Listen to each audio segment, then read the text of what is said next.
Good morning, guys. How are you all doing today? I hope fine. So, listen, today I have got on my agenda a few different things. Among them, I want to check out an exhibit at the Intercontinental Hotel in Paris. It's near Place Vendôme and near the Palais Royal and Palais Garnier, tout ça. I mean, if you know Paris, so the Intercontinental Hotel, there's this. It's like a French sculptor, and he has sculpted some really oversized works of art involving animals, like a beer and different things like that. So it's a free exhibit. So I wanted to go over there and check it out. And so I'll use it as an excuse to walk, because I am, I need my exercise. So if you want, you can come along with me and, enjoy the scenery while at the same time we can talk about updates for Harry and Meghan and maybe even other things like the Diddy case, or I'm not really sure where this will all lead. But in terms of the Harry and Meghan updates, as it turns out, so Harry has been doing a lot of solo appearances lately. I know he was a couple of days ago at an event with Kevin Costner. It was an award ceremony for first responders or something of that nature with Kevin Costner in California. And so he appeared solo, according to the Daily Mail, because Meghan was under the weather. I don't really know that that's true, because you've got to take these things with a few grains of salt that come from the Daily Mail. But Meghan was not with him, and he looked very dapper and, very confident, even though he was appearing solo. So after that, I hear that overnight that he's now in New York. Harry, the Duke of Sussex, is currently in New York, where he is rubbing shoulders with very impressive companies such as Queen Mathilde and Forrest Whitaker and other heads of state and global leaders, where they're talking about all sorts of different issues that are affecting humanity at the moment, right? So he is in New York. He's once again appearing solo, according to reports. And so that means that his beautiful wife is not with him on this trip. And I believe right after this, he's also going to be going to the UK, if my sources are correct. But so according to People magazine, though, as we check out all of the sites around us, I mean, it's always such a pleasure to walk along the Seine, and it's quite early in the morning, so I'm just like sharing with you all of the different things that I'm seeing as I'm walking while talking about these updates about Harry and Meghan and whatever else, comes up, because I never plan these talks. I just, talk, I ad lib, and I just, wherever it ends up, it ends up. Okay, so here we are at the Intercontinental Hotel. So this is sort of where I was heading. I would say the exhibit was not what I thought it was going to be. I thought it would be much more grandiose, but, it was interesting. But anyway, listen, so Harry's in New York, and he attended a dinner, according to People, which was organized by the World Health Organization. Bonjour. And is it okay said, for me Queen to just Mathilde, look in the who's restaurant? The Queen of Belgium was present, okay. as was actor Forrest Whitaker, which is a very Okay. interesting duo. And so he's back in New York to support his patronages and his philanthropies, according to people in this article that I read. And this was always planned to be a solo trip, right? So he was last in Manhattan last October with Meghan, and it was for World Mental Health Day. And we learned yesterday that William and Kate are in the process of setting up a mental health charity in New York. And they're seeking a trademark for this charity, which, as I said in that video yesterday, strikes me as a little bit disingenuous. I mean, as somebody said in the comments, charity begins at home, and they have so many charities already in the UK of which they are patrons and which they haven't seen some of these charities for years. They haven't made any appearances. You know, the charities, some of them are not very successful because of neglect. But yet, they are, according to the Daily Mail, setting up this new charity on Harry and Meghan's quote unquote turf. And that terminology to me just smacked of, you know, inauthenticity, you know, where these people are just doing it to um, bait and goad Harry and Meghan and compete. And, you know, it just seems so not sincere. It seems insincere because, you know, in the UK, you've got many people with mental health issues, obviously, obviously. And if you really want to make a difference, do it in the UK. Let Harry and Meghan deal with, you know, America because they live there. You live in the UK, you live in Europe. You have not just the UK, you have the whole area of the European Union that you can deal with. You can even do mental health in another continent, Africa, Asia, you know, but you're going to go to New York to talk about you're setting up a mental health charity and raise and fundraise. It's pure competition. And to me, it smacks of insincerity and inauthenticity, which, you know, anyway, I digress. So anyway, so Harry was at this high profile dinner on Sunday night, and it was focused on violence against children and its impact on mental health, right? And so Queen Matilda of Belgium, Forrest Whitaker, and officials from Sweden, Canada, Zimbabwe, Iceland, Brazil, Colombia, and Georgia were all there for the UN General Assembly, right? And Harry, back in August, Harry had told everybody that he would be visiting New York to attend the UN General Assembly a week, and you know where they would talk about climate and climate change and so on. And so we were also told that Harry would be there to advance a number of his patronages and his philanthropic initiatives.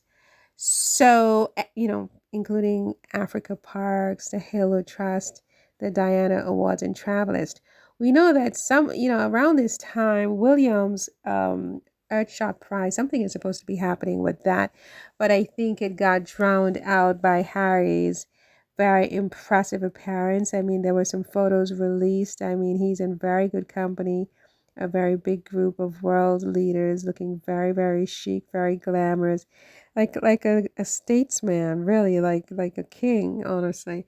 And you know, I don't know how William deals with it, but it's, you know, it's something. I mean, in a way, you kind of understand why William is so actively coming over to Harry's turf, because it's like a competition, you know. He's trying to compete because Harry is giving him something to compete with. I mean, this is something to compete with. Harry, I mean, he's tall and just dapper and handsome and being hugged by and respected by all of these world leaders. It's really something to see. Anyway, listen, I am in the Galleries Lafayette, their gourmet store. You know, they have a gourmet store that's, you know, affiliated with the main store. So I just thought I would enjoy the food. And upstairs is some decor and stuff that I want to check out as well. So, but in the meantime, I thought I'd just share this stuff. Look at these. This is so delicious, right? I'm not buying any of this food because I already need to drop some weight, and I need not to eat all these things, but I just thought I'd share it with you. So anyway, so what else is going on with Harry and Meghan? So Meghan was not with Harry, as I said, and so she's going to stay with the with her children, Archie and Princess Lilibet Diana. And I think that's great, because, first of all, the children need a parent to be there, as much as possible. But also, um, you know, who needs a constant, I mean, if she's there, it's wonderful. We get to see what she wears and so on and so forth. But it's almost like it's so draining to a certain point if you're her, it's like the constant, constant, constant. And I think that sometimes if she withdraws, it's better, really, because then and in a way too, I mean, people will want to see her even more. So, I mean, I don't think she does it for that reason. Look at these things; it's so delicious, right? I don't think she does it for that reason, but I do think that going to be the end result, is that absence will make people's heart go even fonder, because like, where is she? Where is she? Where is she? Because there's only so much you can say about Harry's navy suit, and how dapper he looked. But I mean, Meghan just gives more to talk about, all the different designers that she's going to wear, her jewelry, the body language between her and Harry, this and that. It's so much to rip apart, tear apart, analyze. And it doesn't surprise me that at some point, these candles are very interesting. At some point, if you're her, I think it just becomes very, very, very draining. Anyway, what else is going on? So anyway, they said that at this particular event with Kevin Costner, someone confused Harry for Prince William. I mean, it's kind of like I'm speechless. I don't even know what to say, how to analyze this. Was this intentional? Was it not? It's just so ridiculous, right? And so there's that. Now, another thing in People that was really interesting is that, how they told us that Harry would inherit 8 million pounds for his 40th birthday, and that was the news for like months and months and months leading up to Harry's birthday. So Harry's birthday just passed a few days ago, and now the news is that that Harry may not have inherited all of this money, all these 8 million pounds, like they've been telling us all along. Because Harry never said to anybody that this is Zara home, I believe, that you're looking at right now. Because I left from Galleries Lafayette, and I visited. Well, actually, I may still be in Galleries. No, this is Galleries Lafayette. I'm sorry. But after Galleries Lafayette, I went off to Zara Home. And I have to tell you that the things in Zara Home are just absolutely amazing. I mean, it's like I was just gobsmacked by how many beautiful things, and quite affordable as well, were in Zara Home. I mean, I tried not to lose my mind completely. But yeah, this is definitely still Galleries Lafayette that you're looking at. And yeah. Anyway, so back to Harry. So they're basically telling us now that Harry may not have inherited the 8 million that they told us he had inherited. So, again, they make up news, they create news, and then when everybody runs with the news, then they basically change their minds and tell us, oh, we were only kidding, and they change their minds. But anyway, what else happened? So that's pretty much it with Harry and Meghan, I think, as far as updates are concerned with where we are at the moment with those two. So that brings me, I would say, to any updates on the case against Mr. Combs, Mr. Sean Combs. And as I said in the video before this one, he is, they apparently changed where he's staying from this place in Brooklyn to a new place in New Jersey. And, I was just really thinking that this guy, these people, him and his friends, are looked upon by, I guess, pretty much the global community as being sort of the definition of quote unquote black culture, and it to me is so very infuriating that a man in his position with the kind of global sort of recognition that he has and so on and so forth would do something like this, because it reflects not just on him and not just on the entire music industry that he's a part of, but I think to it reflects on the broader black community, in America and frankly around the world, because you know and I don't really know what is at the root of this sort of trend in the music industry where I feel like people go out of their way to be as filthy as they possibly can be. I mean, some of the music you're listening to, the lyrics, you can't even listen to it, but they are able to make it normal and to normalize it and to, it's so degrading and denigrating to women in particular. But, you see on YouTube, on the shorts or TikTok or whatever, it is women who are embracing that music and dancing to it as if while, or twerking or whatever they're doing, as if they accept it, they love it, they enjoy it, so what happens is these types of people ultimately, I think, begin to define what it is to be a black woman, begins to define what it is to be black for the rest of the global community. And I think they do such damage to the community when someone like this, does something like this. At the same time, it's a double-edged sword because, the same black community are the ones who are most vociferous in calling for him to be thrown into jail and just throwing away the key because, they are so disgusted by this, even though they've all known pretty much for decades that this was going on, right?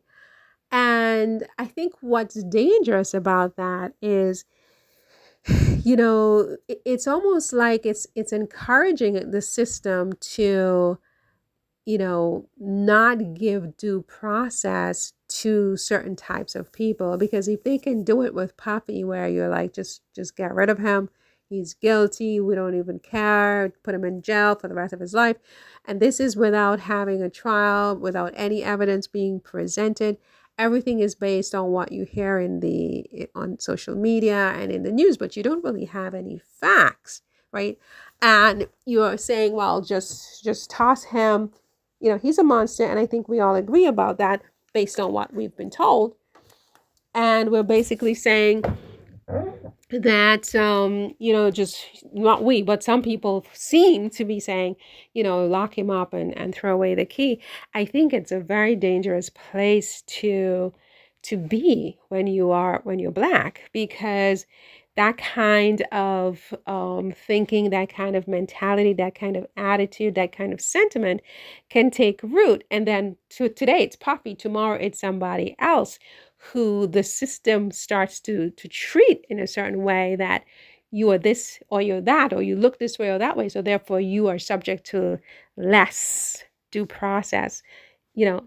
If you know what I mean. It's kind of like, what I'm trying to say is that it looks like he's guilty, but I think that we should all be encouraging the system to do its thing first, go through the process, let him have his hearing, let him have his day in court, let him present his evidence, be open-minded, try not to be bringing in, the whole truckload of the past issues about Biggie and Tupac and this and that. Although, look, maybe all of that is relevant. I don't know, but it just seems like this guy and his friends have put everyone in a very bad position, but at the same time, everyone needs to caution themselves not to, push for, just forgetting the process and tossing this man into jail and throwing away the key before, he has a chance to defend himself in court,